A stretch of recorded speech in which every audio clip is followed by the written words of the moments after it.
मंच पर आसीन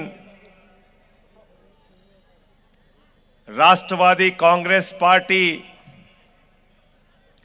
शरद पवार गुट के राष्ट्रीय अध्यक्ष, राज्यसभा के सांसद, महाराष्ट्र को नेतृत्व देने वाले आदरणीय शरद पवार जी, मंच पर आसीन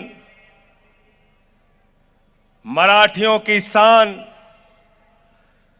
महाराष्ट्र ही नहीं कोरोना के समय में जनता की सेवा कर कर पूरे देश में अनुकरणीय उदाहरण प्रस्तुत करने वाले आदरणीय उद्धव ठाकरे जी, मंच पर आसीन पूर्व गृह मंत्री और मोदी सरकार ने 14 महीने तक जिनको जेल में रखा, भाई अनिल देशमुख जी, लेकिन उनको झुका नहीं पाए, मैं उनका अभिनंदन करता हूं। कांग्रेस पार्टी के नेतागण, विधायकगण, आम आदमी पार्टी के कार्यकर्ता साथियों, नेताओं, मैं महाराष्ट्र की जनता को, वर्धा की जनता को नमन करता हूं, अभिनंदन करता हूं। आपने इतनी बड़ी तादाद में इस रैली के अंदर इकट्ठा होकर यह बताने का काम किया है कि एनसीपी के प्रत्याशी अमर काड़े यहां से चुनाव जीतने जा रहे हैं, उनको आप चुनाव जिताने जा रहे हैं। साथियों और दोस्तों, आज क्या जुर्म कर रहे हैं मोदी जी? दिल्ली के मुख्यमंत्री को जेल में डाल दिया, 3 बार के चुने हुए मुख्यमंत्री को जेल में डाल दिया। जिस आदमी ने दिल्ली के लोगों के लिए शिक्षा का इंतजाम किया, बिजली का इंतजाम किया, पानी का इंतजाम किया, दवाओं का इंतजाम किया। नरेंद्र मोदी की सरकार केजरीवाल को इंसुलिन नहीं दे रही है, दवा नहीं दे रही है। यह जुल्म है, जाति है, इसका जवाब आप लोगों को देना है। अपने वोट की ताकत से आपको इसका जवाब देना है। हेमंत सोरेन झारखंड के मुख्यमंत्री, आदिवासी समाज के नेता, उनको पकड़ के जेल में डाल दिया। आज पूरे देश के अंदर पार्टियों को तोड़ने का काम कर रहे हैं। बाला साहब की शिवसेना, उद्धव ठाकरे जी की शिवसेना, उनकी तीर कमान चोरी कर ली मोदी जी ने। शरद पवार जी की घड़ी चोरी कर ली मोदी जी ने। अरे ये घड़ी चोरी करने वाले, तीर कमान चोरी करने वालों को जवाब देना है। इनकी जमानतें महाराष्ट्र के अंदर जब्त कराने का काम करना है। बोलो, कराओगे कि नहीं कराओगे? हाथ उठा के बताओ। तैयार हो? तैयार हो? शिवसेना की तीर कमान चुरा ली, शरद पवार जी की घड़ी चुरा ली। यह छत्रपति शिवाजी महाराज की धरती है और छत्रपति शिवाजी महाराज ने सबसे बड़ी एक ही शिक्षा दी है, गद्दारों को माफी नहीं। गद्दारों को, गद्दारों को, गद्दारों को, जिन्होंने महाराष्ट्र की जनता के साथ गद्दारी की, जिन्होंने हमारे इन 2 नेताओं के साथ गद्दारी की, जिन्होंने पार्टियों को तोड़ने का काम किया, उनकी जमानतें जब्त करा के भेजना। आप सब छत्रपति शिवाजी महाराज के अनुयायी हैं, ये बताना और मोदी जी को कहना अब आपकी विदाई का समय आ गया है। हेलो, अभी अनिल देशमुख जी कह रहे थे, उसके पहले हमारे नेता कह रहे थे मोदी जी की गारंटी। मैं बताता हूं मोदी जी की क्या गारंटी है। हेलो, मोदी, आप बोले, कुछ बोलना है आपको? मोदी जी की क्या गारंटी है मैं बताना चाहता हूं आपको। मोदी जी की एक ही गारंटी है, एक ही गारंटी। नरेंद्र मोदी की गारंटी है झूठ बोलने की गारंटी, झूठ बोलने की गारंटी। गलत तो नहीं कह रहा हूं? गलत तो नहीं कह रहा हूं? बोले थे 2 करोड़ नौकरियां नौजवानों को दे दिया क्या? झूठ बोला ना। बोले थे किसानों की आय 2 गुना हो जाएगी, 2 गुना हो गई क्या? झूठ बोला ना। बोले थे इतना काला धन लाएंगे, इतना काला धन लाएंगे, इतना काला धन लाएंगे कि हर आदमी के खाते में कितना जमा हो जाएगा? कितना जमा होगा? जोर से बोलिए। 15 पैसे भी आपके खाते में नहीं आए। 15 पैसे भी आपके खाते में नहीं आए।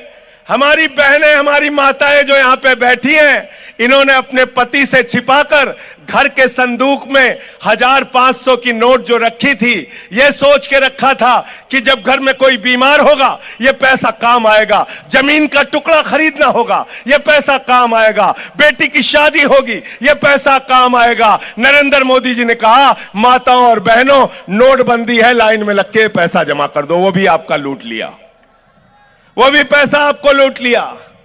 तो मोदी की गारंटी है झूठ बोलने की गारंटी। इसीलिए मैंने भारतीय जनता पार्टी का नाम रखा है भारतीय झूठा पार्टी, झूठ बोलने वालों की पार्टी। झूठ बोलने वालों की पार्टी है कि नहीं है? क्या नारा दे रहे हैं? कह रहे हैं 400 पार, 400 पार, 400 पार। ये भाजपा वाले मोदी जी फर्जी नारा देने में मास्टर आदमी है, याद रखना। बंगाल में गए, कहने लगे 200 पार, 200 पार, 200 पार, आई 77 सीट। दिल्ली में गए, बोले 45 पार, 45 पार, 45 पार, आई 8 सीट। हरियाणा में गए, बोले 75 पार, 75 पार, 75 पार, आई 40 सीट। महाराष्ट्र में आए, बोले 150 पार, 150 पार, 150 पार, आई 105 सीट। मिजोरम में गए, बोले 21 पार, 21 पार, 21 पार, आई 1 सीट। अब कह रहे हैं 400 पार, 400 पार, 400 पार। महाराष्ट्र वाले कह रहे हैं तड़ी पार, तड़ी पार, तड़ी पार। तड़ी पार करना है कि नहीं करना है इनको? तैयार है सब लोग? तैयार है ना? कहते हैं भ्रष्टाचार के खिलाफ लड़ रहे हैं। मैंने कहा मोदी जी और भारतीय जनता पार्टी के नेता जब भ्रष्टाचार के खिलाफ बोलते हैं तो लगता है डाकू गब्बर सिंह और ओसामा बिन लादेन अहिंसा पे उपदेश दे रहे हैं, अहिंसा पे उपदेश दे रहे हैं। जितने भ्रष्टाचारी थे देश भर में, सबको भारतीय जनता पार्टी में शामिल कर लिया। अजीत पवार पे भ्रष्टाचार का आरोप लगा लिया और भाजपा के साथ शामिल किया। छगन भुजबल पे भ्रष्टाचार का आरोप लगाया, भाजपा के साथ शामिल कर लिया।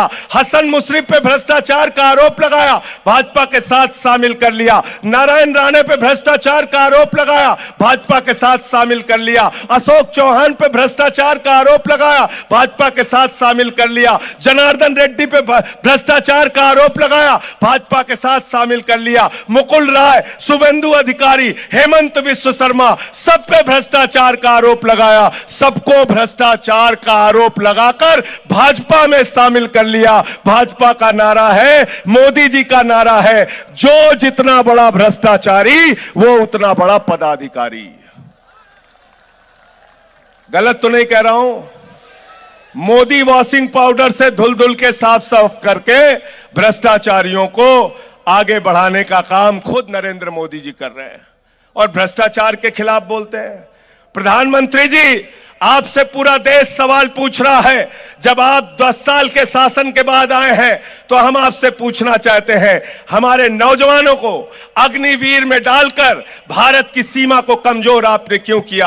भारत की सीमा को कमजोर करने का काम आपने किया। चीन की घुसपैठ हो रही है, 20 जवान हमारे शहीद हो गए। आज आपसे हम सवाल पूछना चाहते हैं, महंगाई को आपने आसमान पे पहुंचा दिया। 2014 में आपने मोदी जी हमसे कहा था, जब घर से निकलना तो घर का सिलेंडर देख के निकलना। मैं महाराष्ट्र के लोगों आपसे कहने के लिए आया हूं, वर्धा के लोगों आपसे कहने के लिए आया हूं, गांधी की धरती पे आपसे कहने के लिए आया हूं, जब वोट देने के लिए जाना तो घर का सिलेंडर जरूर देख के निकलना। निकलोगे कि नहीं सिलेंडर देख के? उद्धव साहब ने मुझे कहा कि वर्धा वालों को बता देना, मोटरसाइकिल भी देख के निकलेंगे। 120 रुपए लीटर पेट्रोल भरवाया आपने, 120 रुपए लीटर। ट्यूबवेल भी देख के निकलना है, 100 रुपए का डीजल उसमें भरवाया। सरसों का तेल 250 रुपए लीटर आपको मिला। महंगाई आसमान पे आपने पहुंचा दी। बेरोजगारी 45 सालों में सबसे ज्यादा पहुंचा दी।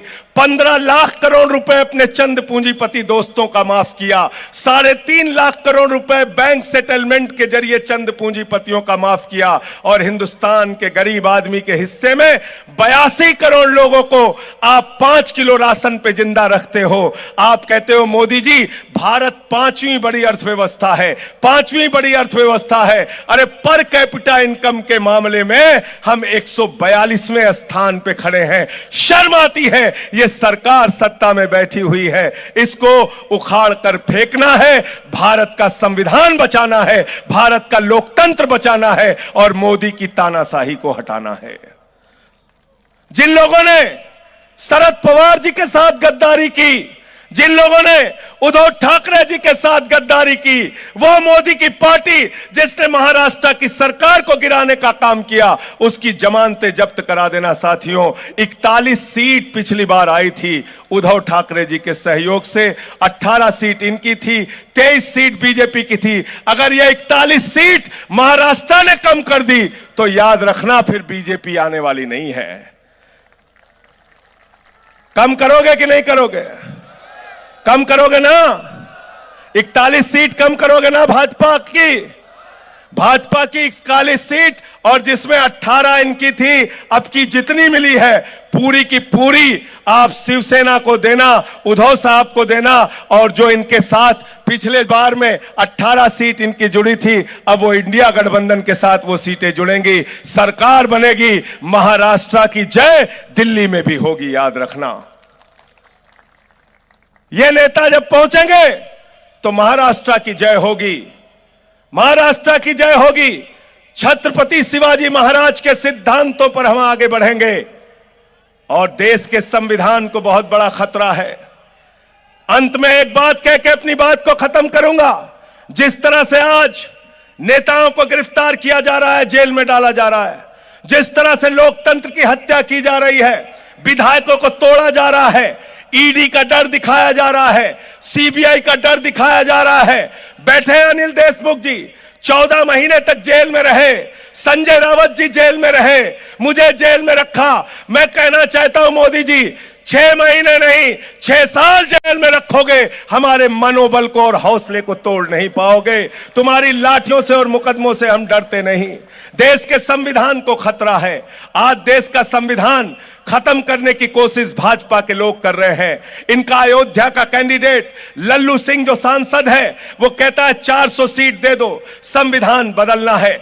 ज्योति मिर्धा इनकी प्रत्याशी कहती हैं 400 सीट दे दो, संविधान बदलना है। अनंत हेगड़े इनका पूर्व केंद्रीय मंत्री कहता है 400 सीट दे दो, संविधान बदलना है। मेरठ से अरुण गोविल प्रत्याशी है बीजेपी के, कहते हैं 400 सीट दे दो, संविधान बदलना है। मैं कहना चाहता हूं जब तक हम लोग जिंदा हैं, बाबा साहब डॉक्टर भीमराव अंबेडकर के संविधान को बदलने नहीं देंगे।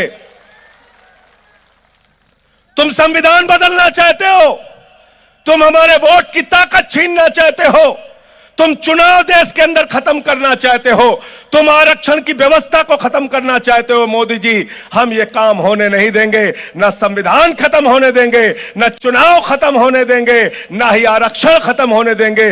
देश के लोगों के साथ जो न्याय हो रहा है वो न्याय होता रहेगा।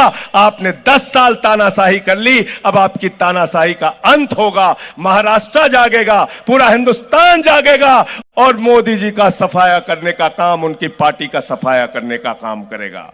बहुत बहुत शुक्रिया, बहुत बहुत धन्यवाद। इंकलाब, भारत माता की, भारत माता की, भारत माता की। इंडिया गठबंधन जिंदाबाद, इंडिया गठबंधन जिंदाबाद। बहुत बहुत शुक्रिया, बहुत बहुत धन्यवाद। हॅलो, यानंतर आदरणीय पवार साहेबांच्या महाराष्ट्रभर होत